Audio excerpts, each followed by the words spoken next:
L'Algérie devrait être la Norvège du Maghreb. Ils sont les 7e exportateurs de gaz du monde. Ils sont assis sur une manne financière. Qu'est-ce qu'ils en ont fait? Ils ont un niveau de chômage qui est délirant. Ils ont un peuple qui est sacrifié, une jeunesse qui n'a aucun avenir. C'est de la faute des dirigeants algériens. Mais il y a des passifs, et ça n'est pas de la faute de la France. Apprendre son histoire est un acte de résistance. Que Marine Le Pen vienne s'arroger le droit de faire de la géopolitique pour les nuls en parlant de l'Algérie, on peut s'interroger.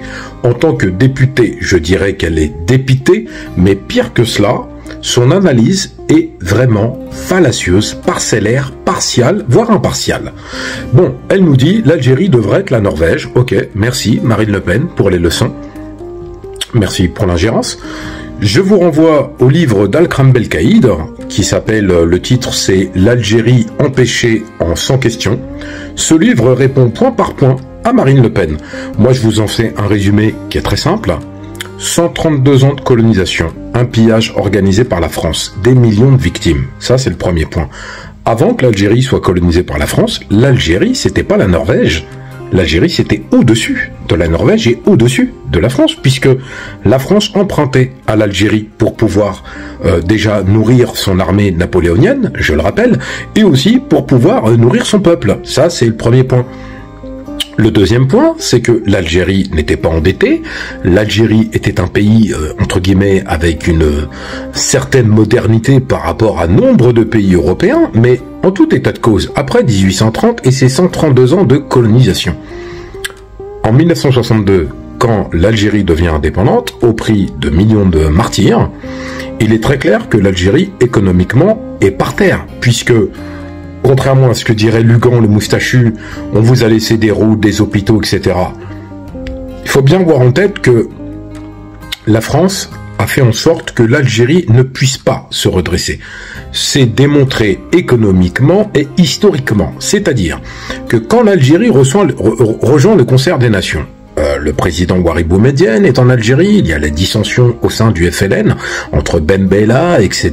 Bon, bref, on refait pas l'histoire, mais en tout état de cause, cette instabilité politique ne va pas permettre d'engager des réformes immédiates, et après vous allez avoir la présidence de Chadli Benjedid, et là c'est la même chose, l'économie algérienne va être figée. Elle a besoin d'une économie structurée pour des investissements structurels qui ne vont pas s'opérer immédiatement, non pas parce que, contrairement à la rumeur, les militaires volent tout, etc. Non, c'est tout simplement en fait que l'Algérie est une jeune nation nouvellement indépendante depuis 1962 et qu'elle doit déjà, entre guillemets, pouvoir réparer les cicatrices de ce passé et surtout mettre en œuvre des réformes, des mesures, etc. L'Algérie a un taux d'immigration, enfin quand je dis un taux d'immigration, beaucoup d'immigrés algériens vivent en dehors du territoire algérien, par exemple en France, au Canada ou ailleurs. Cela s'explique par le fait que la diaspora algérienne s'est éparpillée justement pour pouvoir, entre guillemets, permettre au pays de faire ses investissements structurels et structurants. En tout état de cause, après, il y a eu les années noires en 90 avec une guerre civile interne, dont encore on ne connaît pas tout à fait toutes les zones d'ombre, et après vous avez les années Bouteflika. Tout ça pour dire que, et ce n'est pas des excuses, l'Algérie est certes assise sur une mine d'or en termes de ressources pétrolières, ressources gazières, etc. Mais c'est pas aussi simple. Il faut dire une chose. L'Algérie, en 2024, c'est un rapport de la Banque mondiale, a épongé sa dette. Ce n'est pas 3 000 milliards d'euros comme en France, de dette. C'est une des meilleures économies d'Afrique, avec le Nigeria. Elle est dans le top 5.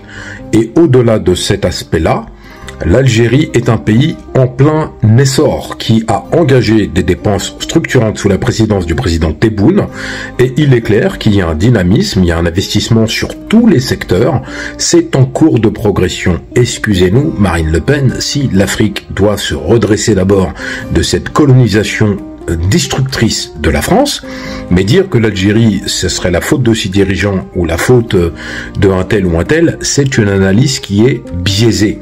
Il faut être très précis. Bien entendu, l'Algérie a eu ses travers, l'Algérie a rencontré ses difficultés, mais le peuple algérien est un peuple uni et un peuple déterminé à rester indépendant et à s'émanciper de cette tutelle française qui de toute façon n'existe plus. Économiquement, l'Algérie n'a de leçons à recevoir de personne. Si l'Algérie demain coupe le robinet du gaz, eh bien écoutez, Marine Le Pen, faudra m'expliquer comment vous allez vous chauffer ou faire cuire les aliments. Et au-delà de cela, l'Algérie est en pleine ascension. Au-delà du fait de sa dette, il y a aussi la manne économique. Elle est en train de constituer les partenariats, les alliances. Maintenant, il faut laisser le temps à l'Algérie de se développer, mais elle va le faire sans la France.